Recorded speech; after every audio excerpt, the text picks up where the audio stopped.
Hi everyone, good evening. बड़े दुख के साथ आपको इत्तला दी जाती है, आज हमारे बीच लता मंगेशकर जी नहीं रहे। 92 ईयर की उनकी एज आज हमको अलविदा कहकर चले गए। उनके आवाज़ से हम सुकून से बैठकर सुनते थे और एक रिलैक्स फील करते थे। तो एक बहुत दुख की खबर आज हम सबके लिए। तो मैं आप उनके बारे में कुछ झलक आपको आज बताना चाहूँगा। तो उनका जो जन्म है वो 28 सितंबर 1929 में हुआ था। और मैं बात करूं तो मेरा बॉर्न जो है 29 सितंबर को हुआ था और लता दीदी का 28 सितंबर को, और साल उनका 1929 था, मेरा 1987। तो उनके पुराने सॉन्ग, और 87 के बाद जैसे मैं समझदार हुआ तब उनके सॉन्ग सुनता रहा, काफ़ी सॉन्ग सुने उनके। जब दीदी 13 साल के थे तब उनके पिता इस दुनिया को छोड़ के चले गए। तो जब 13 साल के सिर्फ थे और अपने वालिद का साया सर से हट जाना बहुत दुख की बात थी, मगर उनके वालिद साहब के करीबी दोस्त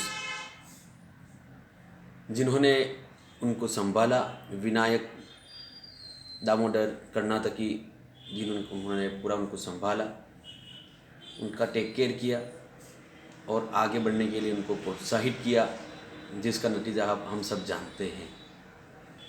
वो सबसे एल्डेस्ट चाइल्ड थे उनके बाद मीना, आशा जी हम जानते हैं, उषा जी और हरी डयनाथ इनके भाई, इस तरह से इनके साथ थे।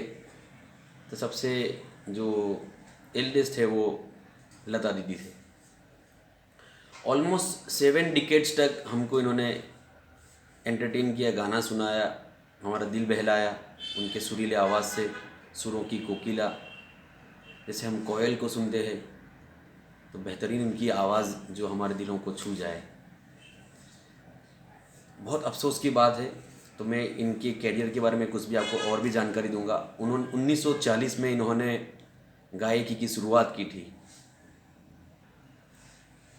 दीदी जो है वो प्लेबैक सिंगर और ओकेजनली म्यूज़िक कंपोज़र भी थे। 1940 मतलब बहुत आज़ादी से पहले उन्होंने इस शुरुआत की थी और इनको बहुत सारे अवार्ड से भी नवाजा गया और एक greatest most influence singer Hindustan के। शायद इससे पहले मोहम्मद रफ़ी साहब थे जिन्होंने किशोर दा थे, तो और भी बहुत से हैं जो, मगर ये दो नाम है जो कभी हम भुला नहीं सकते हैं। तो अगर हम उनके अच्छा लैंग्वेज की अगर मैं बात करूं तो 36 इंडियन लैंग्वेज में उन्होंने गाना गाया है, हम सबको सुनाया है। और सबसे ज़्यादा हिंदी लैंग्वेज में, मराठी और बंगाली में इन्होंने हम सबको उनके गानों से दिल जीता है। दादा साहेब फाल्के अवार्ड, भारत रत्न और फ्रांस कन्फर्ड, जो उनको हाईएस्ट सिविलियन अवार्ड फ्रांस के जरिए से भी फ्रांस की गवर्नमेंट ने दिया था। तो 3 नेशनल अवार्ड, उसके बाद भी बहुत सारे उनको अलग अलग नामों से, अलग अलग अवार्ड से नवाजा गया, अलग अलग ऑनर से उनको जाना गया, पुकारा गया। मगर जो गाने सबसे ज़्यादा इनको अवार्ड्स मिले वो मैं आपको बता दूं। हम सब जानते हैं ए मेरे वतन के लोगों, ये गाना इनका आज भी दिल को छू जाता है और हमारी जो हिंदुस्तान की जो ताकत और हमको थोड़ा प्रोत्साहित करती है, बलिदान को याद दिलाती है, हमारा सेक्रीफाइस को याद दिलाती है। और देख बाबुल प्यारे, एक बहुत बहुत अच्छा गाना, मेरे पेरेंट्स ज़रूर इसको सुनते हैं। और उसके बाद लग जा गले। तो ये जो गाने थे जो इनके काफ़ी, इनको इस गाने से सराहना मिली और काफ़ी अवार्ड्स से नवाजा भी गया उनको। नेशनल फिल्म अवार्ड दीदी को दिया गया था। बंगाल फिल्म जर्नलिस्ट एसोसिएशन का अवार्ड भी दीदी को दिया गया था। 2 फिल्म फेयर स्पेशल अवार्ड भी दीदी को दिया गया था। Film fair life time achievement award भी दीदी को दिया गया था। लंदन में जो रॉयल अल्बर्ट हॉल है, जहाँ पहले हिंदुस्तानी जिन्होंने वहाँ परफॉर्म किया था 1974 में, ये बहुत बड़े गर्व की बात है। वहाँ जाकर परफॉर्म करना ये बहुत बड़ा अचीवमेंट था। तो वो पहले इस तरह के हिंदुस्तानी थे।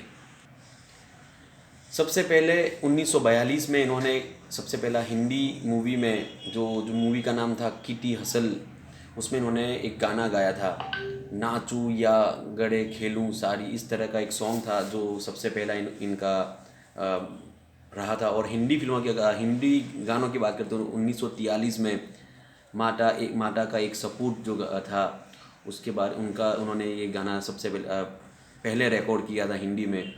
और अगर मैं आपको आखिरी बार उनका गाना रिकॉर्ड की बात करूं तो अंबानी के वहाँ जब मैरिज सेरेमनी थी तब इन्होंने गायत्री मंत्र का एक रिकॉर्डिंग किया था।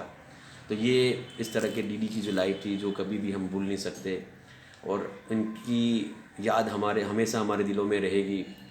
और आज शिवाजी पार्क में शाम 6:30 बजे उनको सुपुर्द ऊपर वाले के पास पहुंचाया गया।